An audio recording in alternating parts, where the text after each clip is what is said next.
Halo, selamat pagi. Ketemu lagi dengan gua Lambu Tambun di Pendidikan Karakter Keuangan.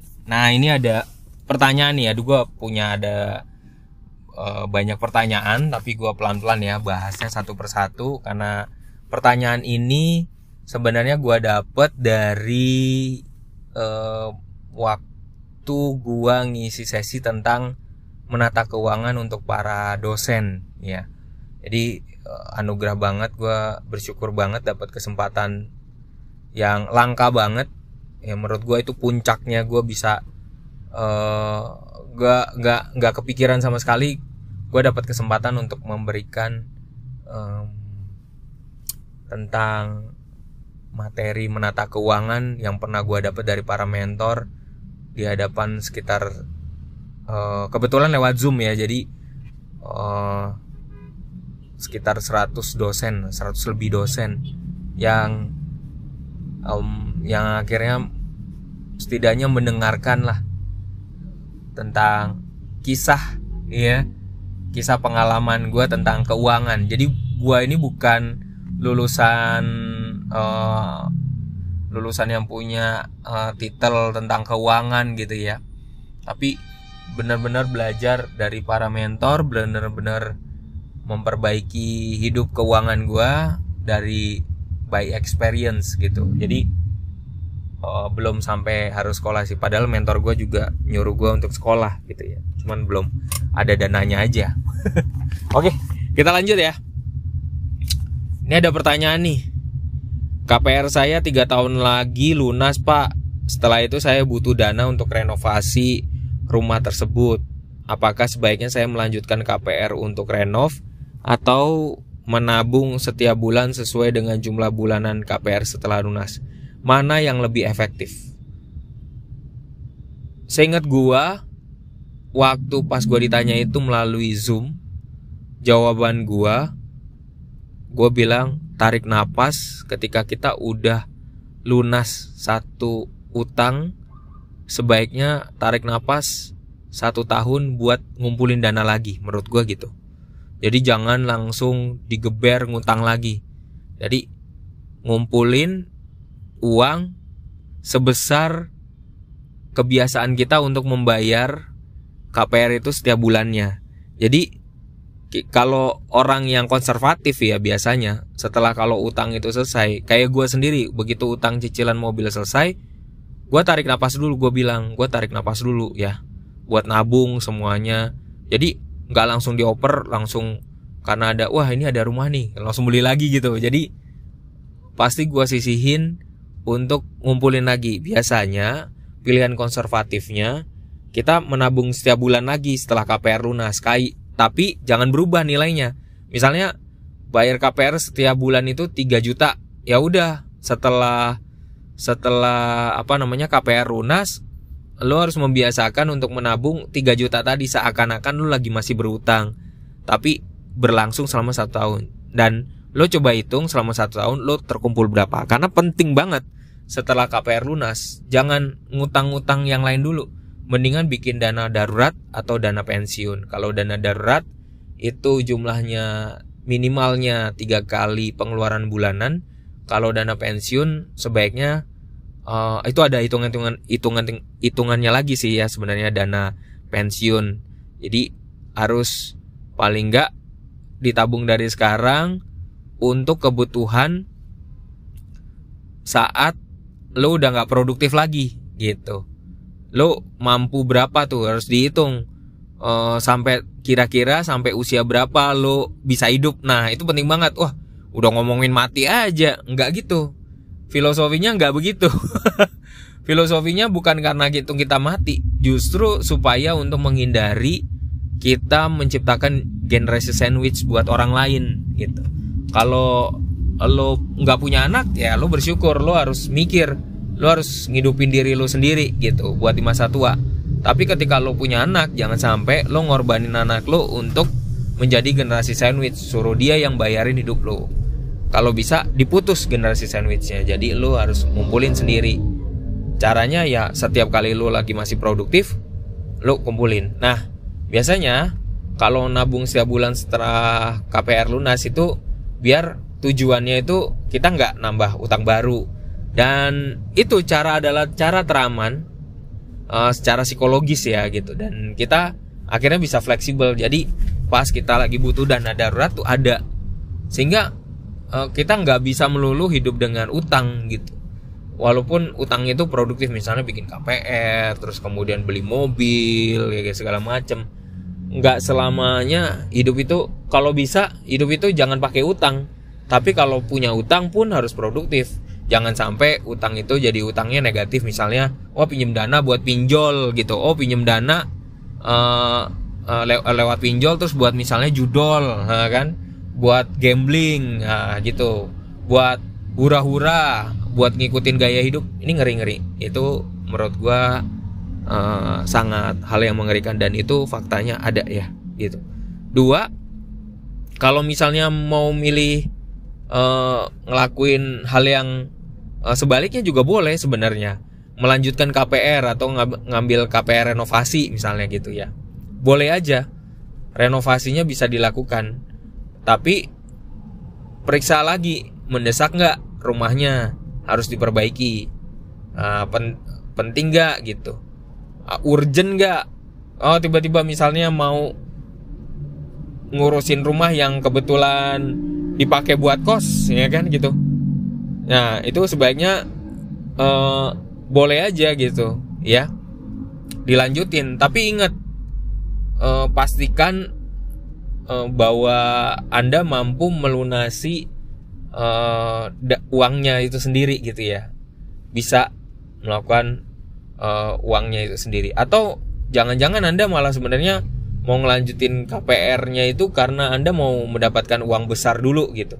Nah, kalau ingin mendapatkan uang besar terus kemudian Anda ingin gunakan, ya boleh aja. Tapi perlu diingat bahwa ketika lu minjem uang KPR ada bunganya. Iya, itu ada bunganya. Lebih baik daripada lu memberikan bunga kepada utang yang sebenarnya lu gak terlalu butuh. Mendingan lu tabung sendiri, invest di reksadana pasar uang, atau invest di pendapatan tetap gitu. Jangan memberikan utang terlalu banyak gitu ya kepada orang gitu.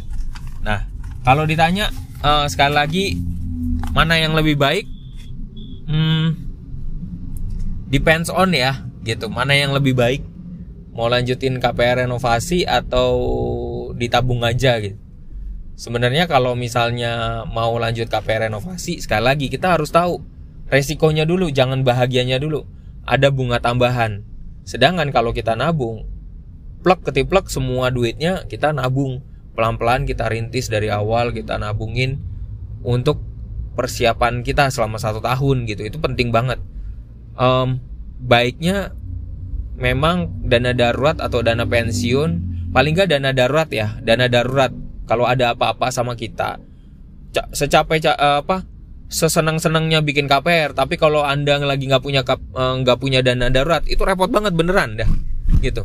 Jadi pas lo lagi sakit, lo jatuh sakit, terus lo nggak bisa berpenghasilan, terus kemudian lo harus gunain duitnya, lo udah habis duluan buat KPR-nya, gitu. Nah, misalnya kayak gue, sebagai contoh yang real. Waktu gue juga punya nih dana darurat sama dana pensiun. Terus istri gue mau bikin rumah nih. Lalu dia bilang dananya kurang gitu. Terus kemudian boleh nggak aku pinjam uangmu gitu, yang ada yang untuk dana pensiun sama dana darurat. Gue bilang jangan lah, gue nggak ngizinin. Itu buat pengaman. Cari cara, jangan pakai duit itu, tapi cari cara lain untuk dapetin uang yang lain.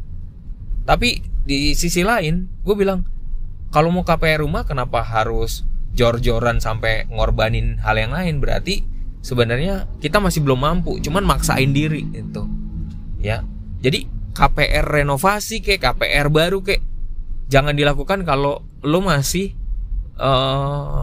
ngoyo gitu, gimana ya bilangnya, sebenarnya masih belum mampu bener-bener gitu. Jadi mendingan ditabung aja dulu semua. Nah, kalau renovasi itu sebenarnya bisa ditunda gitu. dengan menabung dulu itu sebenarnya cara untuk kita menunda sebentar. Urgent apa enggak gitu. Balik lagi ya. Penting, perlu, berguna enggak gitu ya. Urgent banget enggak gitu. Kalau urgent banget lakuin. Ya, karena ada hukumnya kalau saat kita menggunakan uang itu, bahkan uang darurat itu kita pakai, penting, perlu, berguna. Itu penting, perlu, berguna baru kita gunain. Jangan uang darurat atau uang pensiun terus kemudian kita lakuin secara sembrono ya. Kadang-kadang uang pensiun, dana pensiun ya, dana pensiun. Dana pensiun tuh bukan dari kantor yang ngasih, bukan, tapi dari uang gaji kita yang kita sisihin untuk keperluan kita gitu. Kemudian ada, kalau misalnya beban bulanan, kan kalau nabung kan udah kita gak ada beban ya kan. Tapi kalau misalnya KPR renovasi tuh ada, berlanjut malah. Jangan sampai lupa. Ada istilah kayak misalnya flat sama fluktuatif ya, hati-hati gitu. Mendingan hati-hati, mendingan kalau gitu ya, mendingan kalau mau cari stabil, duitnya diinvest, duitnya ditabung aja, tapi tabungannya itu diinvest di tempat yang lain, jangan digabung sama tabungan. Takutnya kita nanti jadi pengen jajan. Nah, itu terbukti sama gua. Terbukti juga hal ini juga pada ada satu mahasiswa gua, mahasiswa online, ya seorang ibu-ibu yang akhirnya juga sadar bahwa duitnya memang harus dipindah, jangan dijadiin satu gitu ya, akan membahayakan juga. Resiko finansialnya jadi lebih tinggi kalau misalnya lanjut KPR. Dan soal kedisiplinan, nah karena kalau KPR renovasi kan tinggal bayar bulanan, lo mau nggak mau harus bayar kan gitu. Nah kedisiplinan tidak terlalu menjadi hal yang penting gitu, karena lo harus membayar bulanan itu udah rutin. Sedangkan kalau misalnya lo nabung itu iya butuh kedisiplinan kayak gue. Kalau udah fokus ke invest di masa-masa muda, sekarang lagi produktif, masa-masa emas ya, maka lo harus serius sudah dari awal. Ketika terima uang, terima gaji, udah lo langsung pisahin, langsung dipilihin dulu untuk investnya dulu gitu. Investnya untuk keperluan yang lain belum gitu. Dan ketika istri karena dia mau ngambil rumah, kita ya support dia juga untuk dana kesehariannya dia gitu. Pastilah semakin lo tambah umur di sebuah kantor ya kan, atau di sebuah tempat usaha, lo pasti juga dapat gaji lebih juga gitu. Nah bagaimana kalau yang misalnya mau lanjutin KPR renovasi tapi gue ternyata wirausaha gitu.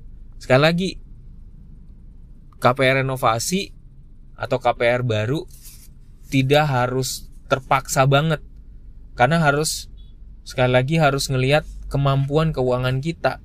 Jangan sok-sokan, jangan misalnya beli mobil baru tapi kita kemampuannya masih kurang, beli rumah baru yang kegedean tapi sebenarnya kita nggak mampu gitu. Pengen rumah baru yang mimpi kita tinggi banget, terus kemudian yang mahal banget, terus kemudian akhirnya kita nggak mampu. Kita ngukur diri kita, walaupun mungkin misalnya kalau misalnya KPR karena tanah sana baru, kita harus jeli banget. Waktu istri gue mau beli rumah, gue pasti tanya, kamu yakin gitu? Kamu yakin? Sebenarnya gue tanya yakin itu karena mempermasalahkan dan menanyakan apakah lo sendiri mampu membuat dana darurat, apakah lo sendiri mampu memiliki dana pensiun sendiri juga, supaya kita jangan ngorbanin anak gitu ya, jangan ngorbanin anak untuk ngelakuin hal itu. Oke, thank you teman-teman, thank you bapak ibu yang dengerin podcast gue, thank you semuanya yang berasal dari Indonesia, Amerika, Australia, dan negara-negara lain yang juga moga-moga nih Spotify kasih data gue bener ya. Terima kasih udah dengerin sampai detik ini, udah dengerin podcast gue di Spotify dan di beberapa tempat podcast yang lain, di Amazon Music, terus kemudian di thank you Amazon Music, dan juga di YouTube Music. Thank you YouTube Music ya. Terima kasih udah membantu menyiarkan podcast sederhana gue tentang keuangan. Semoga teman-teman makin terinspirasi, makin mampu sebagai warga negara Indonesia mengatur keuangannya. Karena terlepas dari miskin atau kaya, pendidikan karakter keuangan tetap diperlukan untuk menjaga stabilitas ekonomi kita. Waduh, ngeri banget. Selamat pagi, sampai jumpa, selamat bekerja ya. Bye-bye.